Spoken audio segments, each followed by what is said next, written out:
The Lord be with you. A reading from the Holy Gospel according to Matthew.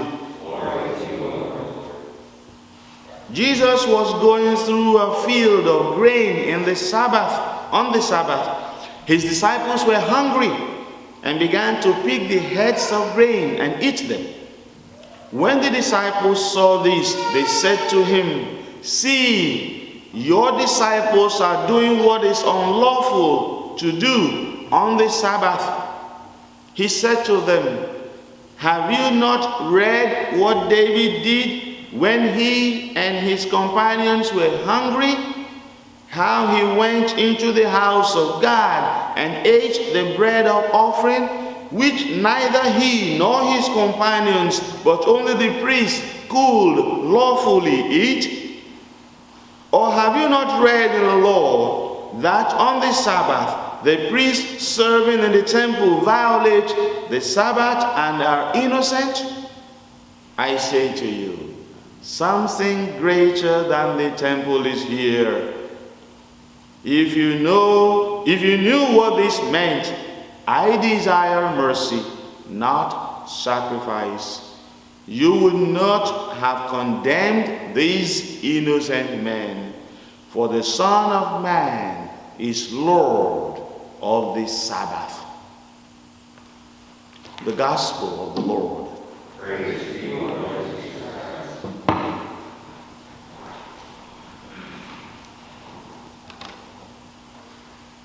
To God alone be glory. To God alone be honor. To God alone be majesty. He is the one that rules in the affairs of men and women and children. He is the one that rules exclusively in the affairs of human beings. He is the one that rules exclusively in the affairs of the world, because he created the world to be his footstool. He created the world for him to reign. He created the world as an extension of himself. He created the world so that human beings may worship and honor and give glory to him. That's exactly the only reason why we are here. It is because of that he gives life and death to whom he wishes. It is because of that he says to the Pharisees and the scribes who were looking at his disciples, and he said, "Look at these guys. They're doing what is unlawful on the Sabbath. Hey, they just picky, and sometimes like we do, picky and looking at laws and legalism and looking at rituals and looking at, the things that do not actually matter." And now, Jesus himself, who is the Lord of the Sabbath, Jesus himself, who is the lawgiver, he's the one that gave the law. Jesus himself is the second person of the Blessed Trinity. He is God himself. So he says, look, okay, he wanted to confound these guys by going back to David, the great prophet, David the king, whom everybody adored in Israel. If you go to Israel today, the tomb of David is still being worshipped. People still praying that ignorantly, that person, that great prophet, who was going to come from the root of David, will emerge. But unfortunately, he already emerged. That's Jesus. So sometimes they don't even get it. So he says, look at David. David was hungry and his companions. As king, he was fleeing and to Nob. 1 Samuel chapter 26. He was fleeing. So there he hid himself with the priest Achimelech. And so when he was there, he was hungry, and the bread, the shrewd bread that is in the temple is to be eaten only by the priests or the Levites. The Levites are those who are in the clan of priesthood. So David couldn't have shared, but because he was hungry, the priest Ahimelech gave to him and his companions to eat. The law of hunger does not have any law. Necessity, hunger is a necessity. In the Jewish law, it is stated that if someone works in the cornfield, if he is hungry, he can eat from the corn. But he must not take away.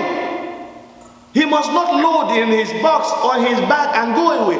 Then he can be charged for theft. So Jesus was bringing back to them, these people who were bringing the law for him, he's giving them back in their own coin. And he's saying, if David did that, if he did that even in the temple, and he said even another way to confound them, he said, look, even the priests, they go to the Sabbath and slaughter 2 lambs for sacrifice every Sabbath day. But the law covers them that they are not guilty. So he says, if the priests, the Levitical priests, were able to do that and they were covered by the law, there is one greater than the Sabbath here. There is one greater than the temple here. The Son of Man, a clear way of characterizing Jesus, the Son of God, the Son of Man. He is saying, I am who I am. I am God. I direct the affairs of humanity. I direct the affairs of people. I don't surrender to any law, because he himself is the lawgiver. And all law must surrender to mercy. All law must surrender to mercy. Here is mercy on the cross. Here is mercy looking at the world. Here is mercy, the same mercy that Hezekiah called on. So God had decreed he was ill, but Hezekiah has been a faithful king.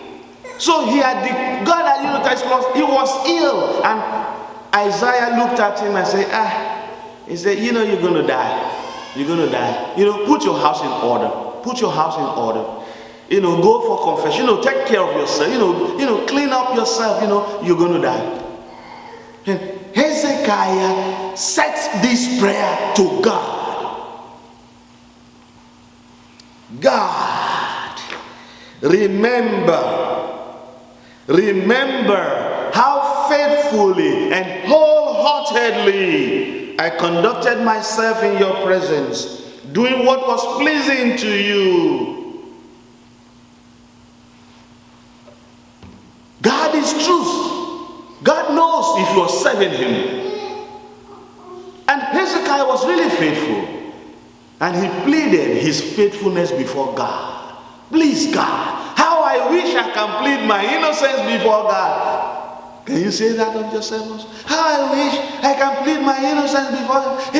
See how faithfully I have served him wholeheartedly. God never spurns the cry of the innocent, the cry of the humble.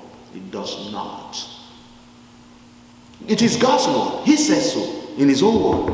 He said, I will never spurn a humble, contrite heart. Psalm 51. Never.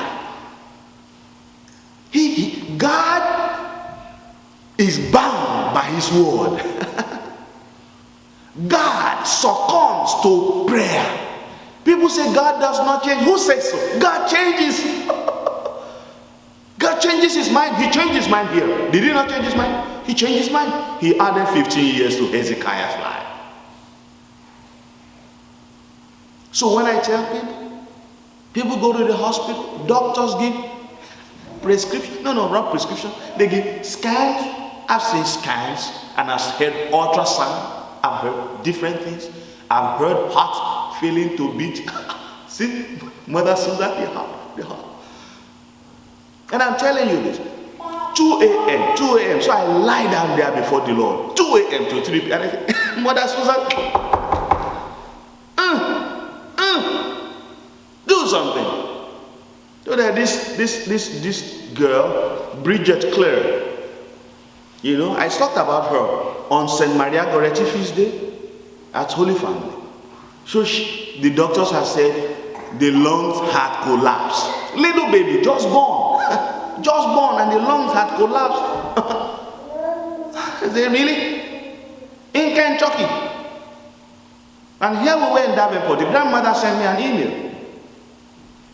And I said, oh Lord, Bridget Clare must come back home to the warm embrace of these other siblings.